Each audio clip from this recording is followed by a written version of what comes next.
오늘 우리 함께 같이 나눌 말씀의 제목은 라합을 통해서 주시는 말씀이다 믿고 삶의 주체로 당당히 살아가라 라고 하는 제목의 말씀을 나누고자 합니다. 우리가 신앙생활을 하다 보면 여러 가지 놀라운 신비를 우리가 체험하게 됩니다.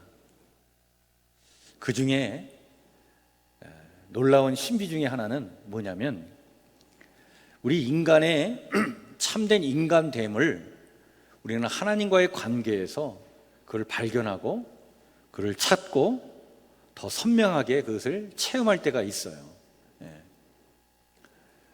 특별히 하나님만을 두려워하면 인간은 그 어떤 것도 두렵지 않은 용기 있는 삶을 살게 됩니다. 참 이게 놀라워요. 신비입니다. 그러니까 하나님 한 분만 두려워하면 다른 것들이 두려워하지 않게 되는 그러한 삶을 우리가 체험할 때가 있어요. 또 하나님께만 매여 살면 그 어떤 것에도 매여 살지 않는 참 자유의 삶을 우리가 체험하기도 합니다. 성경이 말하는 참 자유가 여기 있습니다. 하나님께 매여 있으면 다른 것에 매여 있지 않게 돼요. 거기서 우리가 누리는 자유가 있습니다. 또 하나님을 주인으로 섬기며 살면 진정 그 무엇에도 속박되지 않는 주체적인 존재로 자기 삶의 당당한 주인으로 살아가는 그러한 삶을 살게 되죠. 이 놀라운 역설의 세계가 바로 여러분 성경이 말하는 신앙의 세계예요. 신비하죠. 신앙의 깊이에 이렇게 깊이 있게 내려가면 우리가 이것을 체험하게 됩니다.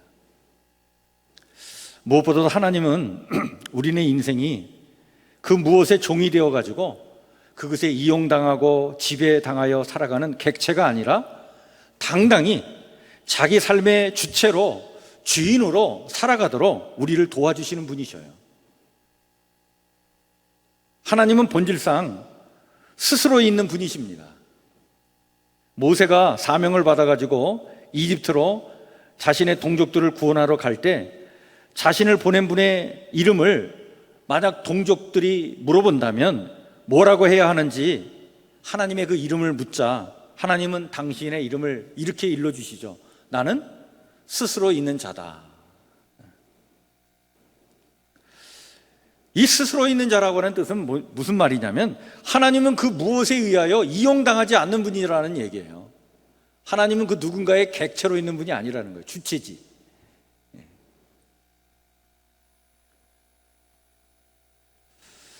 따라서 하나님의 형상으로 지음을 받은 인간 또한 이런 하나님의 모습을 닮은 존재가 되어가지고 주체적 존재로 살아가는 것이야말로 이게 하나님의 뜻이다.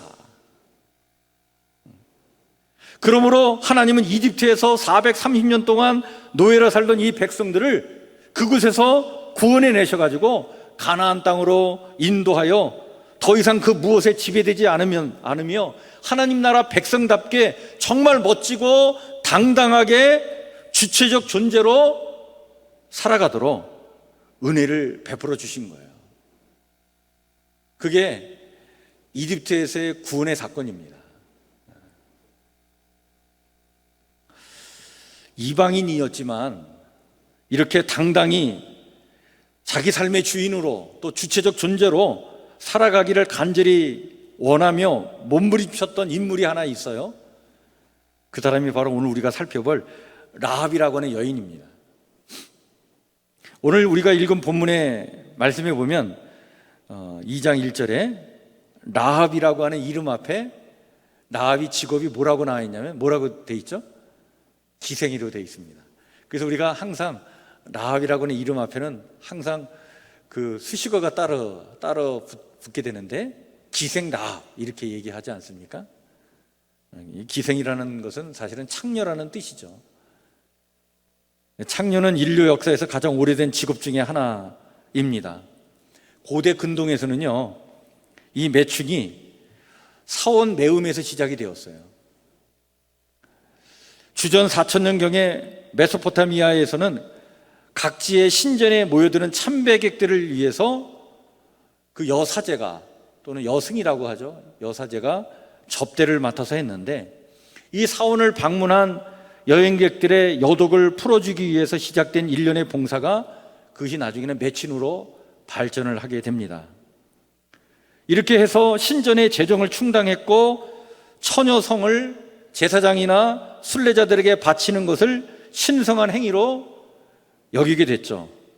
고대 그리스에서도 창녀를 하급 창녀와 고급 창녀로 나눴는데, 단순히 그냥 성만을 팔았던 하급 창녀와는 다르게 이 성전에서 상류층 남성들을 상대로 뭔가 같이 논변도 하고 이렇게 하는 어떤 교양을 갖춘 고급 매춘부들을 상급 창녀라고, 이렇게 고급 창녀라고 이렇게 부른 적도 있었습니다. 성경에서도 여러분, 창녀라고 하는 단어가 나오는데, 우리 한글 성경에는 그냥 창녀로만 되어 있지만 히브리어 언어를 보면 이 두 단어로 사용되고 있는 것을 봅니다. 하나는 조나라고 하는 단어를 쓰고 있고, 하나는 케데사라고 하는 단어를 쓰고 있는데, 이 케데사는 가나안 토착 종교인 그 바알 종교에서 성전 창녀로 역할을 감당했던 사람들을 말할 때 케데사라는 단어를 씁니다. 근데 조나는 케데사보다는 훨씬 신분이 낮은 아주 천한 이치에 있었던 일반적인 창녀들을 이야기합니다. 라합은 조나였어요. 그래서 라합은 사실은 조나 라합입니다. 이 라합은 여리고 성읍 국가 형태를 띠고 있는 이 여리고 성읍 안에서 그 주류 사이에서 완전히 밀려난 그런 하층민이었어요. 그는 사람들에게 존엄한 인격을 가진 존재라기보다는 그냥 남성들의 욕망 충족을 위한 수단으로 취급받았고, 자기 인생의 주체적 존재로 주인으로서 살았다기보다는 전혀 그렇게 살지 못했던 그런 불쌍한 여인이었다. 어쩌다가 그런 자리에까지 이르게 되었는지 우리는 알 수 없지만, 그러나 이 라합은 그 여리고 성읍 안에서 정말 고단한 삶의 수레바퀴 그 아래에 깔린 그 비참한 삶을 살았던 여인이었어요. 근데 이런 라합에게 아주 갑작스러운 일이 일어나게 됩니다. 애굽에서 탈출하여 나와가지고 모압 평원, 여리고 맞은 쪽에 있는, 거기서 요단강을 이제 건너면 가나안 땅에 들어가게 되는데, 그 모압 평원 안에, 평원에서 이 준비하고 있었던 이스라엘 백성들이 있었어요. 자, 이 이스라엘 백성들이 요단강을 건너서 여리고 성을 치고 이제 가나안 땅을 정복해 나가야 되는데, 모세의 뒤를 이어서 지도자의 책무를 감당하게 된 여호수아가 먼저 요단강을 건너기 전에 여리고 성을 정탐하기 위해서 2명의 정탐꾼을 보내게 됩니다. 이 정탐꾼들이 아마 은밀하게 움직였을 거예요. 그런데 그들의 정체가 금방 드러나고 말았어요. 정탐꾼이 왔다는 정보가 왕에게까지 알려지게 됐습니다. 왕은 라합에게 전가를 보내가지고 정탐꾼들을 데려오라고 해요. 그러나 라합은 2 사람을 지붕 위로 데려다가 널어놓았던 삼대 속에 숨겨 주었습니다. 그리고는 수색대가 오게 되자 그 수색대를 향해서 거짓말을 하는 거예요. 뭐라고 얘기냐면, 그 사람들이 나에게 오긴 왔다. 그런데 그들이 어디서 왔는지 나는 전혀 알지 못했다. 그들은 날이 얻어가지고 성문을 닫을 때쯤 떠났는데 그들이 어디로 갔는지 나는 알지 못한다. 그러나 너희가 빨리 뒤쫓아 간다면 따라잡을 수도 있을 것 같다. 이렇게 거짓말을 합니다. 라합은 정탐꾼들을 안전하게 숨겨주고 그들을 쫓는 사람들에게 거짓말까지 이렇게 하고, 그리고 나중에는요, 안전하게 도주할 수 있도록까지 도와줘요. 사실 이것은 일종의 반란이었어요. 그리고 왕의 지엄한 명령을 조롱거리로 만드는 것이었습니다. 어찌 보면 과거에 이 이집트 백성들이 애굽에서 탈출해 나올 때에 있었던 사건, 즉 시브리 여인들이 아기를 낳을 때에 잘 살펴가지고 남자아이는 다 죽이고 여자아이거든 살려두라라고 하는 이 바로의 명령을 거역했던 시브리 산파 십브라와 부하의 역할을 지금 이 여리고 성에서는 누가 감당하고 있냐면 라합이라고 하는 여인이 이 역할을 하고 있는 거예요. 이 라합은 왕을 두려워하지 않았습니다. 그는 자기의 분명한 의지를 가지고 정탐꾼들을 보호해 주죠. 자, 그런데 여러분, 라합은 왜 이렇게 행동했을까요? 이유가 뭘까요? 당시 이 사건의 무대가 된 여리고는요, 사실 타락할 대로 타락한 도시였습니다. 최근 우가리트에서 발견된 문서에 보면 이 여리고가 우상 숭배, 남색, 수간, 마법, 인신 제사가 빈번히 행해졌던 곳이라고 이렇게 이야기를 합니다. 이 도시에서 비록 몸을 팔면서 생계를 유지했지만 라합은 새로운 시대가 동토오는 소리를 멀리서 듣고 있었어요. 애굽에서 노예 생활을 하던 시브리인들을 하나님께서 그들을 구원해 내셔가지고 홍해를 갈라 그들을 건너게 하시고 하나님의 그 놀라운 그 은혜를 베풀어 주셔서 결국에는 정말 그 이집트 땅에서 430년 동안 억압받고 착취당하며 살던 그 소외되고 가난한 자들에게 구원을 베풀어 주시고 그들을 편에 서셔서 그들을 통하여 새로운 시대를 열어나가신다는 소식을 이 라합이 듣고 있었던 것이었습니다. 그래서 이것에 대해서 라합이 이런 말을 해요. 오늘 우리가 읽은 본문 말씀, 여러분 여호수아 2장 8절부터 11절 말씀은 라합의 얘기인데 매우 중요한 얘기입니다. 라합이 이렇게 얘기하죠. 여호와께서 이 땅을 너에게 주신 줄을 내가 아노라. 우리가 너희를 심히 두려워하고 이 땅 주민들이 다 너희 앞에서 간담이 녹나니 이는 너희가 애굽에서 나올 때에 여호와께서 너희 앞에서 홍해의 물을 마르게 하신 일과 너희가 요단 저쪽에 있는 아모리 사람의 두 왕 시온과 옥에게 행한 일 곧 그들을 전멸시킨 일을 우리가 다 들었음이라. 우리가 듣자 곧 마음이 녹았고 너희로 말미암아 사람이 정신을 잃었나니 너희의 하나님 여호와는 위로는 하늘에서도 아래로는 땅에서도 하나님이시니라. 지금 이게 무슨 얘기냐면 너희가 섬기는 그 여호와 하나님이 하늘과 땅에 그와 같은 하나님이 없다. 그 여호와 하나님이 참신이다 라고 고백하고 있는 내용이에요. 그동안 라합은요 정말 한 번도 자기 삶의 주인으로 살아보질 못했어요. 주체로 살아보질 못했어요.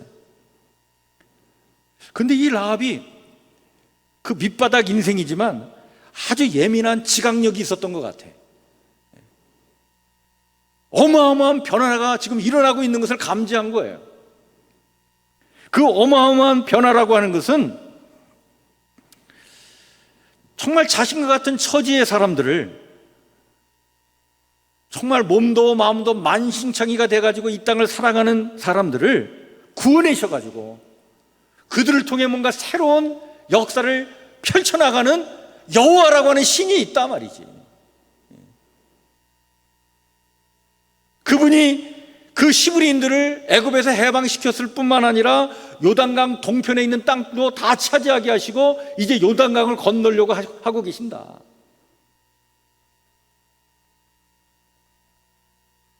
지금 시브리인들을 인도하여 요단강을 이제 건너게 하시고 이 요단강을 건너서 이 가나안 땅도 그분이 이제 차지해서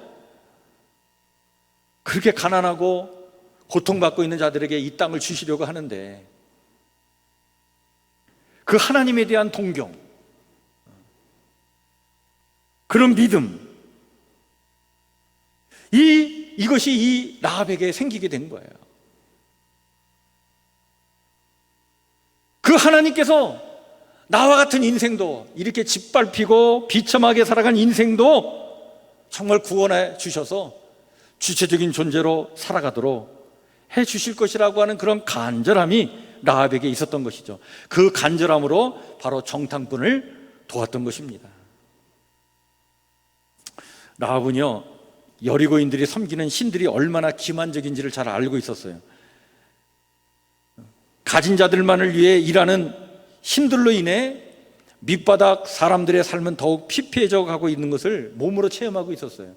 여러분, 이 여리고라고 하는 이 도시의 이름의 뜻이 향기라는 뜻입니다.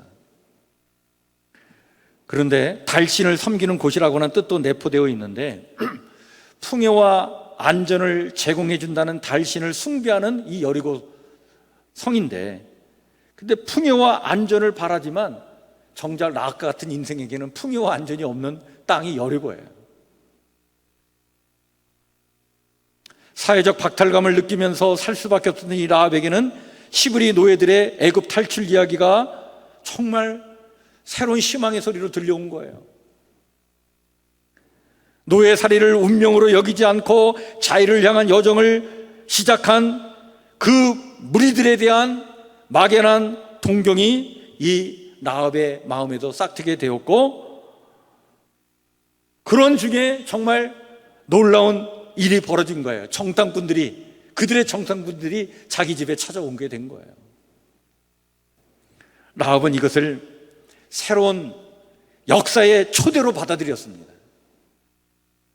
그 무엇에 더 이상 속박되어 살아가는 인생이 아니라 이 히브리인들의 하나님 여호와의 은혜로 나도 주체적인 존재로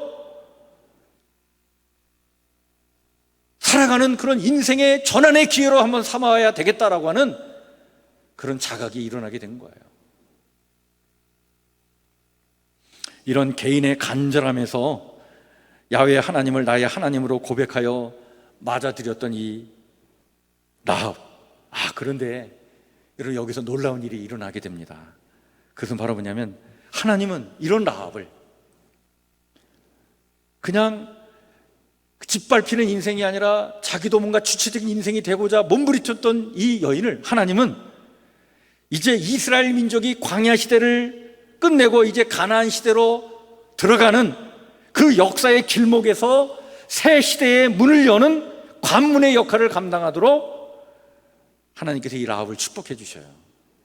뿐만 아니라 이 라합의 가문을 하나님께서 축복해 주시는데, 이 가문을 신앙 명문의 가문으로 삼아 주셨던 거예요. 너무나 놀라운 일이었습니다. 여리고성이 공략당할 때에 자신과 자신의 가족들이 구원받을 수 있도록 해달라는 그 약속을 정탐꾼들에게 받고 창문에다가 붉은 줄을 매달아 그 표시를 해두었다가 결국 여리고성이 멸망당할 때 라합과 그의 가족들 모두가 구원을 받아 새로운 존재로, 또 하나님의 구원받은 백성이요 주체적 존재로 살아가게 되죠. 근데 그것뿐만 아니라 라합은요, 훗날 다윗 왕의 고조 할머니가 됩니다. 그리고 이 땅에 오신 메시아 예수 그리스도의 계보를 잇게 한 여인이 돼요. 놀라운 은혜죠. 가나안 성읍 국가에서 사람 취급을 받지 못하던 이 여리고 성의 이 창녀 라합은 그러나 새로운 역사를 여는 일에 자신을 내던졌던 거예요. 라합은 불평등한 대우를 운명처럼 받아들이는 것에 저항했던 것입니다. 주체적인 존재로 살아가길 소망했고, 그런 새로운 세상을 열어나가시려고 하는 그 하나님의 그 움직임을 간파했고, 하나님 나라의 그 역사를 내다봤고, 그 역사의 물결에 가감하게 뛰어들었던 것입니다. 이런 이유로 라합은요, 유다의 며느리 다말, 또 나오미의 며느리 룻, 그리고 우리아의 아내였던 밧세바와 더불어서 예수님의 족보에 등장을 하게 됩니다. 다말은 후사를 잇기 위해서 적극적으로 자기 권리를 찾은 여인이었죠. 룻은 남편도 자식도 다 잃은 시어머니를 차마 홀로 둘 수 없어서 자기 민족과 고향을 버리고 어머니의 삶 속으로 뛰어들게 됩니다. 밧세바는 다윗이라고 하는 그 권력자에게 유린당하고 남편까지 죽임을 당했지만 좌절하지 않고 자기에게 주어진 생을 끝까지 살아낸 여인으로 솔로몬의 어머니가 되죠. 예수님의 족보에 등장하는 여인들은 하나같이 우리에게 매우 중요한 메시지를 던져주고 있는데, 하나님은 오늘 라합을 통해 우리에게 이렇게 말씀하고 있다고 봅니다. 하나님이 열어가시는 구원의 역사, 한 인간을 주체적 존재로 살아가도록 도움을 주시는 이 하나님의 은총의 역사를 민감하게 감지하고 그 구원의 역사에 용감하게 뛰어들었던 라합처럼 그렇게 삶의 주체로 당당히 살아가라, 삶의 주인으로 당당히 서서 살아가라, 오늘 우리에게 이렇게 말씀하고 계십니다. 그렇게 하나님의 구원의 역사를 믿음의 눈으로 바라보고 받아들였던 여인을 하나님은 새로운 역사를 여는 주인공으로 삼으셨던 것처럼 오늘도 하나님의 은혜 가운데 삶의 주체로 당당히 살아가려고 하는 우리들을 하나님은 또한 새로운 역사의 주인공들로 삼으셔서 우리를 통해 이 땅에 당신의 나라를 이루어 가실 줄 믿으시길 바랍니다. 하나님이 열어가시는 새로운 역사는요, 신분이 중요하지 않습니다. 그의 혈통이 중요하지 않아요. 그의 믿음이 중요할 뿐인 것이죠. 믿음의 눈으로 여리고가 멸망하고 새로운 시대가 열릴 것을 내다보고 그 새로운 시대의 새 사람이 되고자 했던 그 열망이 있었을 뿐인데, 하나님은 이 여인을 통해 새로운 시대를 열게 하신 것이었습니다. 한낱 천하디 천한 창녀가 새 시대의 문을 여는 주인공이 되었다라고 하는 오늘 이 성경의 말씀은 오늘 우리에게 많은 것을 생각나게 합니다. 여러분, 우리나라 최초의 외과 의사가 있는데 박서양이라고 하는 사람입니다. 이분은 우리 한국 근대 역사의 문을 열었던 분들 중에 한 분이에요. 아주 대단한 분인데, 이분이 오늘 연세대학교 의과대학이라고 할 수 있는 과거의 재중원의 제1회 졸업생으로 졸업을 하는데, 이때 7명이 졸업을 했는데, 이때 우리나라의 처음 외과 의사가 된 사람이 이 박서양입니다. 근데 이 박서양의 아버지가 우리 한국 교회사에 매우 중요한 인물인데, 바로 백정의 신분이었던 박성춘이라고 하는 분이 이 아버지예요. 이 박성춘이 누구를 만나게 되냐면, 당시에 재종원을 세웠던 의료 선교사였던 에비슨 선교사를 만나게 되는데, 이 에비슨 선교사는 당시에 재종원을 세우고 의사로 들어와 가지고 고종 왕의 주치 역할을 했던 사람이었어요. 근데 박성춘이 백정의 신분을 가지고 살다가 장티푸스에 걸려가지고 사경을 헤매게 됩니다. 이 소식을 듣고 에비슨 선교사가요, 이 박성춘을 만나러 가요. 박성춘은 신분을 이렇게 차별하지 않고 자기 같은 사람을 찾아와가지고 헌신적으로 돌봐줘서 결국 이게 치료를 받게 됐는데, 다시 살게 된 이 은혜가 너무나 고마워가지고 아주 깊은 감동을 받게 됩니다. 그래서 이 에비슨 선교사가 믿는 하나님을 자기도 믿기로 작정을 해요. 야, 이런 하나님이면 나도 믿고 싶다. 그리고 기독교로 개종한 후에 이 에비슨 선교사를 스승으로 따라다녔어요. 스승으로 섬기면서 따라다녔어요. 그러다가 이 아비의 마음속에 어떤 생각을 갖게 됐냐면, 이 백정 박승춘이가 이런 생각을 갖게 됩니다. 내 아들은 정말 새로운 세상에서 살게 하고 싶다. 지금 이 선교사가 들어와서 이렇게 활동을 하는 거 보니까 이제 새로운 세상이 펼쳐질 것 같처럼 느껴진 거예요. 그런 세상이라고 하는 것, 새로운 세상이라는 것은 이 신분의 차별이 없는 세상, 이렇게 짓밟히고 백정으로 평생을 살아가는 자기와 같은 인생이 아니라 정말 가치 있는 인생으로 살아가는, 자기 아들이 그런 인생으로 살아가는 새로운 세상을 이 아비의 마음에 그런 소망을 품게 된 거예요. 그래서 이 박성춘, 이 백정 아버지가 이 에비슨에게 간절히 부탁을 하죠. 자기 아들 박서양을 좀 맡아달라고. 어떤 일을 시켜도 좋으니까 제발 이 아들을 좀 맡아달라고. 그래서 이 아들 박서양을 그 에비슨 선교사에게 맡기게 되죠. 에비슨 선교사가 제중원에 이 박서양을 불러다 놓고 청소를 시킵니다. 허든 일을 시킵니다. 아주 굳은 일을 다 시키는 거예요. 근데 보니까 아주 불평함 한마디 없이 모든 일들을 잘 이게 감당해 나가는 모습을 보니까 참 신뢰가 갔어요. 그래서 이 에비슨 선교사가 내가 이 박서양을 좀 가르쳐야 되겠다 생각을 하고 제중원에서 사람을 모아가지고 우리나라 처음으로 이제 의과대학이 이제 열리게 된 거예요. 그때 이 박서양이 거기에 들어가게 돼요. 1900년에 이 제중원에 바로 이제 의과대학이 이제 정식으로 학생을 모집해서 가르치게 됐습니다. 1908년에 제중원 졸업식이 열리게 됐는데 이때 박서양이 바로 졸업을 하게 되고 우리나라 최초의 외과 의사가 되죠. 그는 이 제중원에서 이 에비슨 선교사를 도와가지고 같이 의사로 활동을 했고 거기서 나중에는 이제 학생들을 가르치는 또 교수도 되고 그러다가 1917년에 그는 거기 안락한 생활을 버리고 간도로 그는 가게 됩니다. 그때 이제 우리나라 일제 그 이제 국권 침탈이 아주 심하게 되자 많은 사람들이 북간도로 이주할 때 그곳에 가서 거기서 병원을 열게 되죠. 구세병원을 세우게 되고 거기서 숭신학교를 세워서 후학을 또 양성을 합니다. 그러면서 적극적으로 독립운동에 참여를 하게 되죠. 후에 일본이 이 북간도 지역을 그냥 완전히 그냥 진멸하다시피 할 때 병원도 잃고 학교도 다 잃어버리고 난 다음에 다시 이제 국내로 들어오게 되는데 1931년에 이제 들어오게 되죠.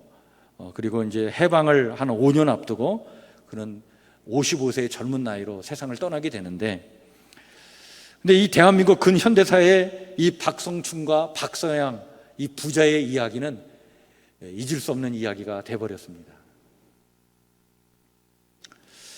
하나님의 구원의 은혜와 그리고 주체적 존재로 살게 하시는 그 은총을 받아들여서 새로운 인생을 살고자 몸부림쳤고 이러한 개인의 삶을 뛰어넘어서 하나님께서 이들을 통해 나라와 민족의 새로운 역사의 장을 열도록 하셨던 이야기, 이것이 박성춘과 박서양의 이야기죠. 오늘도 우리 사랑하는 성북교회 성도들 모두가 이 시대의 라합의 후예들이 되어가지고 삶의 주체로 당당히 살아가시기를 주의 이름으로 간절히 축원해 드립니다. 죄의 노예가 아니라 그리고 거짓과 허망한 것에 지배되어 살아가는 인생이 아니라 하나님 백성답게 자녀답게 자유롭고도 주체적 존재로 탁월하게 살아가시기를 주의 이름으로 간절히 축원해 드립니다. 하나님, 우리가 이렇게 멋지게 살아가도록 오늘 우리에게 구원의 은혜를 베풀어 주실 뿐만 아니라 또한 힘있게 살아가도록 우리를 도와주실 것입니다. 뿐만 아니라 이런 소망을 가지고 우리가 정말 주의 은혜를 사모하고 나갈 때 여러분, 하나님은 또 우리에게 더 큰 은혜를 주셔서 이런 주체적 존재를 통해 그렇게 살려고 하는 자들을 통해 또한 새로운 역사의 문을 열도록 오늘도 우리에게 그런 축복과 은혜의 통로가 되도록 오늘도 우리와 함께 해 주실 줄 믿습니다. 이런 하나님의 선하신 뜻과 또 역사하심에 쓰임받는 우리 성북교회 성도들 모두가 되시기를 주의 이름으로 간절히 축원해 드립니다. 기도하겠습니다.